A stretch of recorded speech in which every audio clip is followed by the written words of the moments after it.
Hello everyone, welcome to back my YouTube channel. Student, आज की इस वीडियो में हम जो है चैप्टर 22 अर्थात जो है उच्च न्यायालय का, इसका रिवीजन करेंगे हम। यानी खान सर जी के पॉकेट में चैप्टर है 22 उच्च न्यायालय, इसका रिवीजन हम लोग कर रहे हैं। आइए देखते हैं, चलिए इसका रिवीजन करते हैं बेहतरीन ढंग से और विस्तार से। राज्य न्यायपालिका में उच्च न्यायालय व अधीनस्थ न्यायालय हैं। भारत में सर्वप्रथम 1862 में कोलकाता, मुंबई और मद्रास उच्च न्यायालयों की स्थापना हुई। वर्ष 1866 ईस्वी में चौथे उच्च न्यायालय की स्थापना इलाहाबाद में हुई। कहाँ हुई? इलाहाबाद में हुई। काल क्रमेण ब्रिटिश भारत के प्रत्येक प्रांत का अपना उच्च न्यायालय बन गया।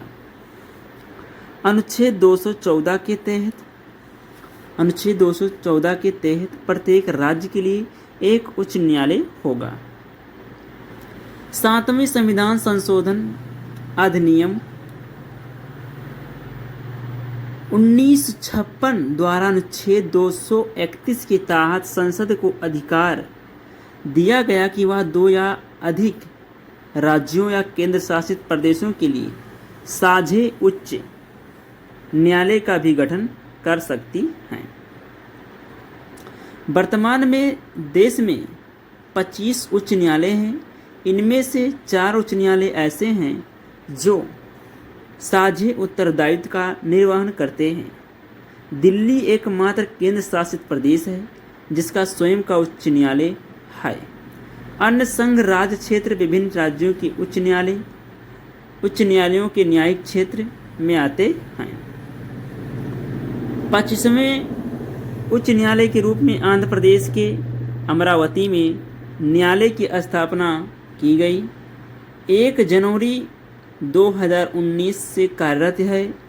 आंध्र प्रदेश के लिए एक पृथक उच्च न्यायालय की स्थापना के प्रस्ताव को सर्वोच्च न्यायालय द्वारा 5 नवंबर 2018 को स्वीकृति प्रदान की गई।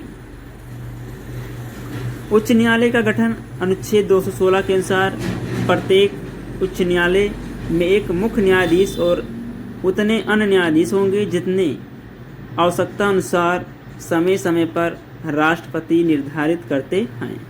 न्यायाधीशों की संख्या का संविधान में उल्लेख नहीं है, इसे राष्ट्रपति के विवेक पर छोड़ दिया गया है। न्यायाधीशों की नियुक्ति अनुच्छेद 217 1 उच्च न्यायालय के मुख्य न्यायाधीशों की नियुक्ति राष्ट्रपति द्वारा निम्नलिखित के परामर्श से की जाती है। पहला, भारत के मुख्य न्यायाधीश। दूसरा, संबंधित राज्य के राज्यपाल। अन्य न्यायाधीशों की नियुक्ति में राष्ट्रपति निम्नलिखित से परामर्श करता है।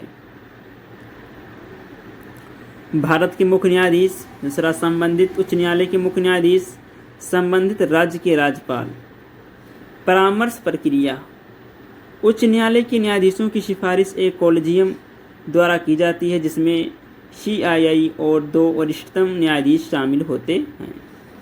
यह प्रस्ताव 2 वरिष्ठतम सहयोगियों के परामर्श से संबंधित उच्च न्यायालय के मुख्य न्यायाधीशों द्वारा किया जाता है।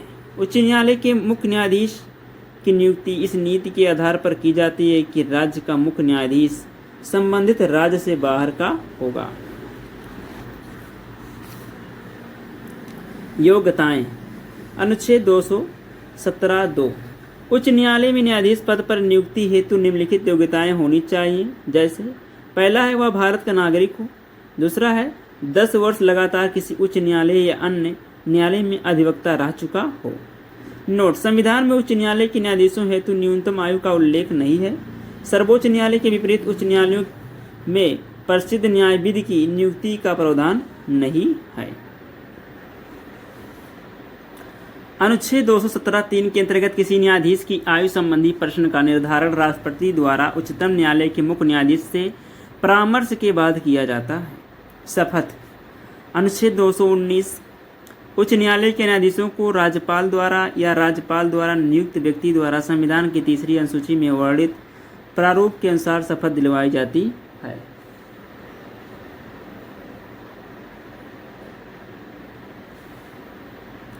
वेतन एवं भत्ते। अनुच्छेद 221 वर्तमान में उच्च न्यायालय के मुख्य न्यायाधीशों को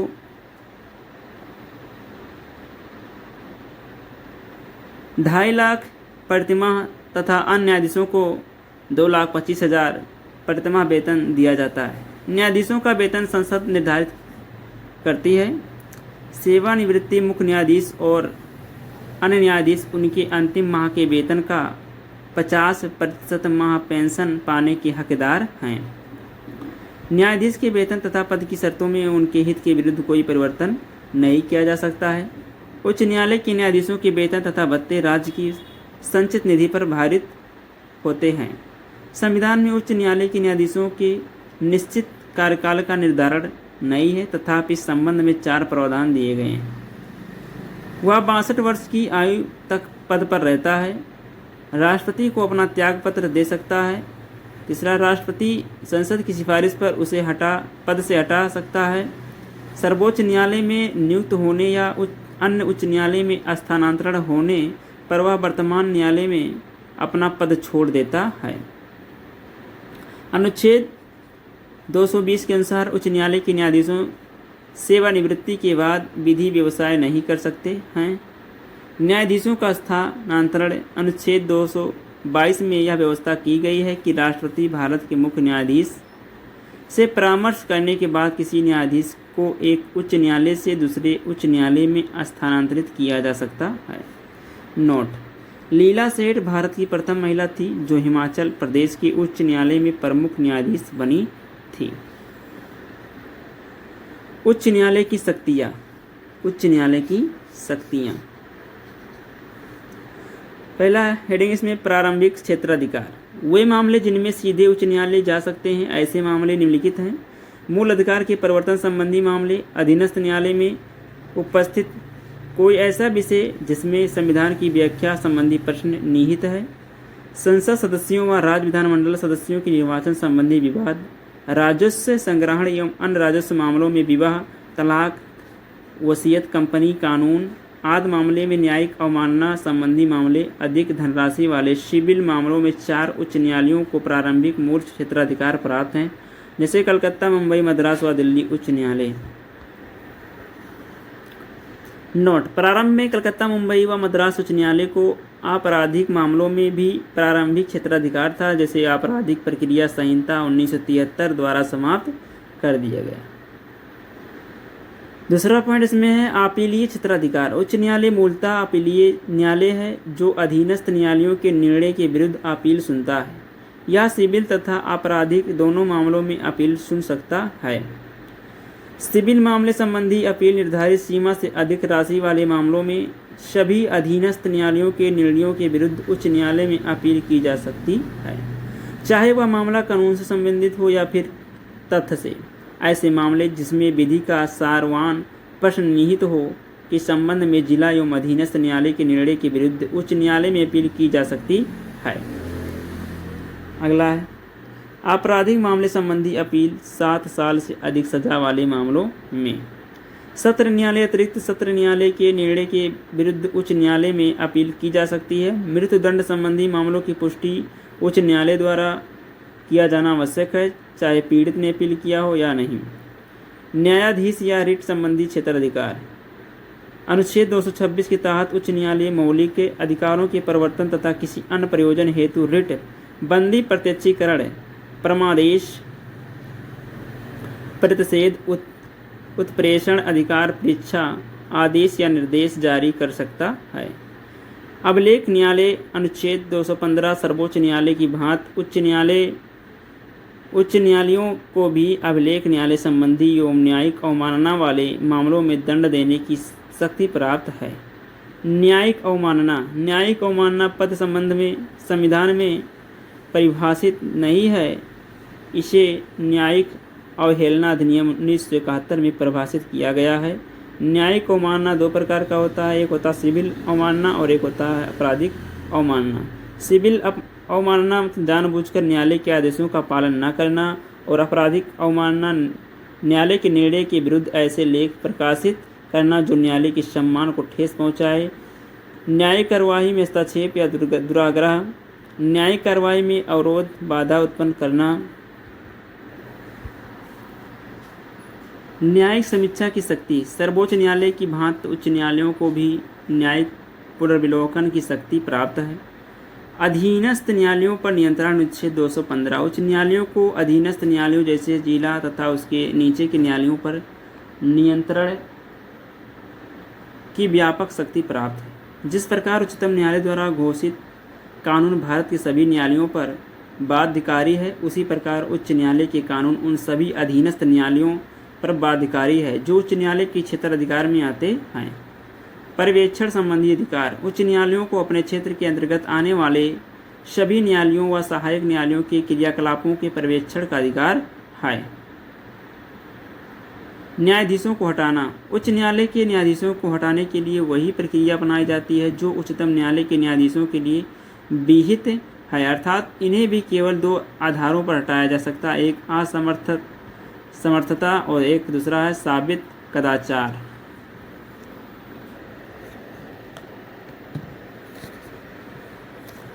उच्च न्यायालय अधिकारिता तथा स्थान। नाम, मूलतः स्थान, स्थापना वर्ष, राज्य क्षेत्रीय अधिकारिता। कलकत्ता इसका स्थापना हुआ था 1862 ईस्वी में। राज्य क्षेत्रीय अधिकार जो इसका था पश्चिम बंगाल, अंडमान निकोबार। खंडपीठ इसका था पोर्ट ब्लेयर, जलापाई मुड़ी। बम्बई 1862 ईस्वी। महाराष्ट्र गोवा, दादर नगर, दमन दीव। खंडपीठ इसका था नागपुर, पणजी, औरंगाबाद।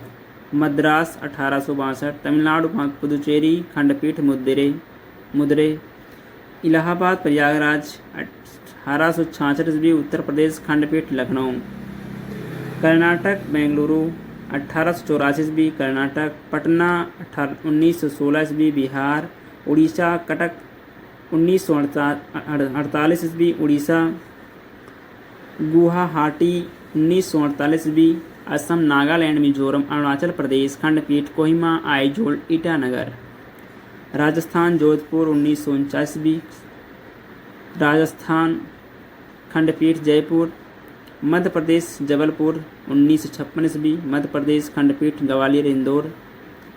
केरल एर्नाकुलम 1956 ईस्वी। केरल। लक्षद्वीप। जम्मू कश्मीर श्रीनगर 1957 ईस्वी। जम्मू कश्मीर लद्दाख खंडपीठ जम्मू। गुजरात 1960 अहमदाबाद। दिल्ली 1966 दिल्ली। पंजाब व हरियाणा 1966 पंजाब हरियाणा चंडीगढ़। हिमाचल शिमला 1971 से 1971 ईस्वी। हिमाचल प्रदेश। सिक्किम गंगटोक 1975 ईस्वी। सिक्किम। छत्तीसगढ़ बिलासपुर 2000 ईसा पूर्व छत्तीसगढ़। उत्तराखंड नैनीताल 2000। उत्तराखंड। झारखंड रांची 2000 ईस्वी। झारखंड। मेघालय शिलांग 2013 ईस्वी। मेघालय। मणिपुर इम्फाल 2013 ईस्वी। मणिपुर। त्रिपुरा अगरतला 2013 त्रिपुरा। तेलंगाना हैदराबाद 2019 ईस्वी। तेलंगाना। आंध्र प्रदेश अमरावती आंध्र प्रदेश। उच्च न्यायालय से संबंधित अन्य महत्वपूर्ण अनुच्छेद। अनुच्छेद 218 उच्चतम न्यायालय से संबंधित कुछ उपबंधों का उच्च न्यायालयों को लागू होना। अनुच्छेद 223 कार्यकारी मुख्य न्यायमूर्ति की नियुक्ति। अनुच्छेद 224 अपर और कार्यकारी न्यायाधीशों की नियुक्ति। अनुच्छेद 224 का उच्च न्यायालयों की बैठकों में सेवानिवृत्ति न्यायाधीशों की नियुक्ति।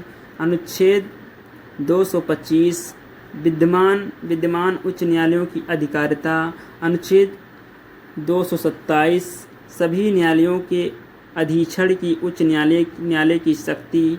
अनुच्छेद 228 कुछ मामलों का उच्च न्यायालय की अंतरण। अनुच्छेद 229 उच्च न्यायालयों के अधिकारी और सेवक तथा व्यय। अनुच्छेद 230 उच्च न्यायालयों की अधिकारिता का संघ राज्य क्षेत्रों पर विस्तार।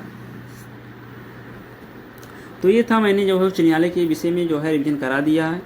खान सर जी के पॉकेट का क्वालिटी का जो रिवीजन करा दिया। तो आई होप आप सभी को वीडियो पसंद आया होगा। तो प्लीज़ वीडियो को लाइक से सब्सक्राइब कर हमें सपोर्ट जरूर करें। तो आज के लिए इतना ही, मिलते हैं नेक्स्ट वीडियो में। तब तक के लिए पढ़ते रहिए, मस्त रहिए। जय हिंद जय भारत।